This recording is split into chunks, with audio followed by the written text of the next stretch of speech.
Chapter 1. The Hotel. "You mean you're 11 years old and don't know how to read?"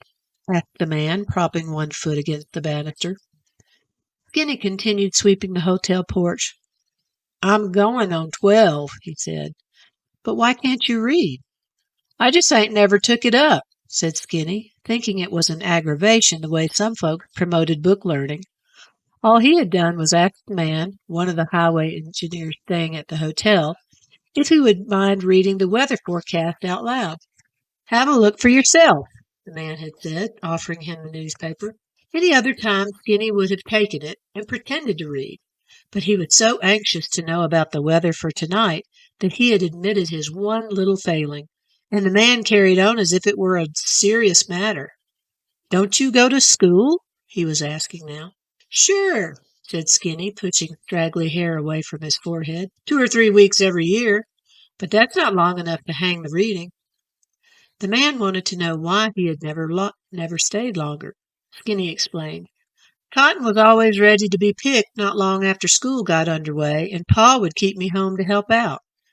And by the time I'd get back to that old first grade, everybody would be so far ahead of me, I'd give up till the next year. But come September, if I'm anywhere near a school, I'll try again. Miss Betsy's convinced me it's worthwhile." "Didn't anybody try to make you stay before?" "They tried, but Pa didn't believe in it either." Then he laughed. "You want to hear something funny?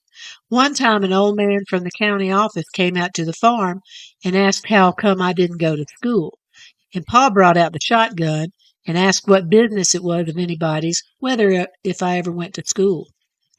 Skinny laughed so much he could hardly finish the story. "That old man took off like he'd been sent for," he concluded. "Pa was funny. Too bad he's dead." "What about your mother?" "She died a long time ago," answered Skinny. "I just barely remember her." He moved a rocker and swept behind it. "And that makes me an orphan," he continued. "Did you know that? I'm supposed to go and live in an orphan's home if they find one that'll have me." One of the other highwaymen had come onto the porch. He patted Skinny on the head. "Why, this hotel would close up if you went chasing off to an orphan's home. Don't you run the place?"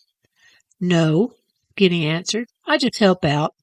I'd like to stay, but Miss Betsy only took me in so I'd have a place to live till something else comes along." 2 more highway workers came out of the hotel, and one of them said, "Back to work, men." The one who had been there longest complained. "There ought to be a law against working in July." He folded his newspaper and tossed it into the swing. Skinny asked, "What about the weather forecast?" The man pointed a finger at him. "Miss Betsy's right. Schooling is worthwhile," he said, and followed the other men from the porch. Skinny took his broom and started inside. "I hope it don't rain," he said under his breath. "I sure hope it don't rain tonight." In the kitchen, Peachy was grumbling. "I wishes those highwaymen would take to coming to lunch on time. I got enough to do without cleaning up this kitchen twice." "Have you seen a can of patchin' tar?" Skinny asked. "I got enough to do without looking for a can of tar," said Peachy. "And besides, you're supposed to be bringing me them dirty dishes." "That's where I'm headed," said Skinny, picking up a large tray and going into the dining room. He filled the tray with plates and glasses and returned to the kitchen. Roman, a man who worked at the hotel, came in from the garden with a basket of tomatoes. Skinny asked, "Don't either one of you know where that can of tar is?" Peachy stopped her dishwashing. "Child, why's you so worried about tar?" "Because I can finish patching the front porch roof when I find it." "Reckon you got it mixed up with a bucket of syrup and put it in the pantry?" He started into the storage room. "Don't go messing around that pantry," said Peachy. "If I don't know the difference twixt a bucket of syrup and a can of tar, I got no business being head cook in this establishment." Roman, busy spreading out the tomatoes on a shelf near the window, looked up. "I didn't realize you were the head cook, Peachy gal," he said, winking at Skinny. "I've been thinking all this time you were the only cook here." Peachy said, "That makes me the head one," and went on with her work. Skinny was always glad when Roman was around. Things were apt to be livelier. And besides, Roman was his friend. Sometimes he felt closer to him than to most anybody alive. In a way, Miss Bessie had rescued both of them from trouble. She had bailed Roman out of the chain gang, freeing him to work for her as long as he didn't get into a scrape with the law. And Skinny had been taken in until there was a place for him at the orphanage. They both had rooms off the hotel's back porch, and sometimes at night when the work was done, the two of them would sit out in the yard and talk.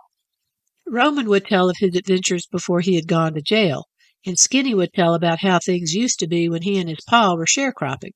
Peachy finished washing the dishes and began to hang up her dish rag and towels. Roman emptied the last tomato from his basket and started toward the back door. "You better go ahead and check in the pantry," he said to Skinny. "Otherwise, Peachy's liable to feed us hot biscuits some morning with catching tar poured over it." He closed the screen door behind him, and Peachy muttered that she had enough to do without worrying about a sassy ex-convict. Skinny went to the front of the hotel and climbed to the roof by way of a trellis at the end of the porch. The roll of roofing was still there from the afternoon before, but he couldn't remember where he had put that worrisome can of tar. He was scratching his head to help him think, just as the doorbell rang. Instead of climbing down to answer it, he crossed the roof to the edge nearest the front door.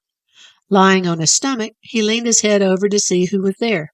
"Howdy," he called to the man and woman who stood nearby. The couple looked around but did not see him. They glanced at each other.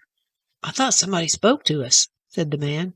"It was me," said Skinny, pushing his head a little farther through the wisteria vine that ran along the top of the porch. He smiled at the couple and said, "Welcome to this here hotel. Is there something I can do for you?" Before he could answer, Skinny pointed toward the trunk of a sweet gum tree. "Say," he said, "there's that can of tar I've been looking all over for." He asked the man, "Would you mind handing it up to me?" The man went into the yard, took the can to the top step, and held it over his head. "Thank you," said Skinny, reaching for the tar. "Now I'll come down and see what you want." He crossed the roof to the far end, climbed down the trellis, and jumped onto the porch. Instead of going across it, he went into an indoor and hurried to the back hall. He lifted his white jacket from the nail near the broom closet and put it on carefully, making certain the sleeves were turned back far enough for his hands to stick out. The bottom of the jacket struck him just above his knees, and his overalls were rolled up to just below them. Barefooted still, he walked to the front door. He greeted the couple as if he were seeing them for the first time. "Howdy," he said, smiling hospitably. "Welcome to this here hotel." Noticing the man looking at his coat, he explained, "It's my uniform. Somebody left it in one of the rooms and never come back for it."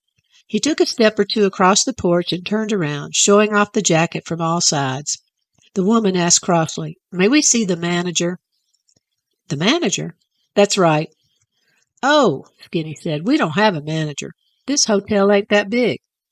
"Somebody must run it," said the woman. "Sure, Miss Bessie runs it. Would you care to see her?" "Yes, please." "She's not here," Skinny said, "but if you'll just take a seat, she'll be back before long." He motioned toward two rocking chairs for them, and he sat down in the swing. "Hot today, ain't it?" he said when everyone was settled. The couple said nothing, and after a brief silence, Skinny held out the newspaper. "Do you go in for reading?" he asked. "We've read it," said the man. Skinny flipped through a few of the pages, stopping from time to time as if he had come across an article of special interest. Then he put the paper down and said, "I was patching the roof when I heard the doorbell." The man said, "You don't look big enough to be patching a roof." Skinny stopped swinging and held his shoulders back, puffed out his chest as best he could. "I'm older than I look," he said. The couple didn't comment, and he went back to swinging, saying softly, "It's just that I'm not filled out good yet." The woman asked, "Do you know if this Miss Bessie, whatever her name is, will have a room to rent when she gets back?" Skinny jumped to his feet. "Is that all you want? Why, I can rent you a room." He sat back down and asked solemnly, "Have you got $2.25?" "Of course," said the man and reached for his wallet. "Pay when you leave," said Skinny, leading the way into the hotel. "I just wanted to make sure you understood about that part." He explained as they followed him up the stairs that the price included supper and breakfast for both of them, and that they were in luck on account of this was chicken night. "Tuesdays are nice, too," he said. "That's when we have pork chops." He pushed open the door as they went past. "This is the bathroom, but wait till nearer supper time if you plan to bathe. There'll be hot water then." The woman groaned, "Oh, none earlier?" "The tank's hooked up to the cook stove," Skinny said, "but we start a fire about 4:30. He led them into the room at the end of the hall, walked across it, and pulled up the shades to give more light. "It's pretty, ain't it?" "Looks clean," said the woman, and the man agreed. "It's all right." "Well," said Skinny, "have a seat," motioning toward the chairs, while he sat down on the edge of the bed. The couple looked at him, and the woman said, "That will be all, thank you." "You're welcome," said Skinny, crossing his legs. The man reached into his pocket. "I suppose you're waiting for a tip." "No, sir," said Skinny. "We don't go in much for that. I just thought I'd catch you up on what's going on around here." "We're not interested," the woman said. "Our car broke down, and we're forced to spend the night. So if you would just—" The man interrupted her. "Take this for your trouble," he told Skinny, and held out a dime. "I couldn't do that," said Skinny, reaching into his own pocket, "but I reckon I could accept a nickel." He took the dime that was offered him and counted out 5 pennies from his own change and gave them to the man. He left then and went out to the chicken yard and gathered the eggs. That was one of his chores. Next he returned to the job of patching the roof. As he was pouring tar along a seam of it, he came near the window of the room the couple had rented. The man was saying, "That boy was going to tell us what was going on around here." After a sigh, he added, "What could be going on in this dried-up town?" Skinny called out cheerily, "A watermelon cutting!" The man stepped to the window and asked, "What'd you say?" "The Baptists are having a watermelon cutting tonight," Skinny said. "All you can eat for 15 cents. He took the can of patching tar and continued along the seam. "I ain't never been turned loose with all the watermelon I could eat," he called from across the roof. "Yes, sirree, this is going to be my big night."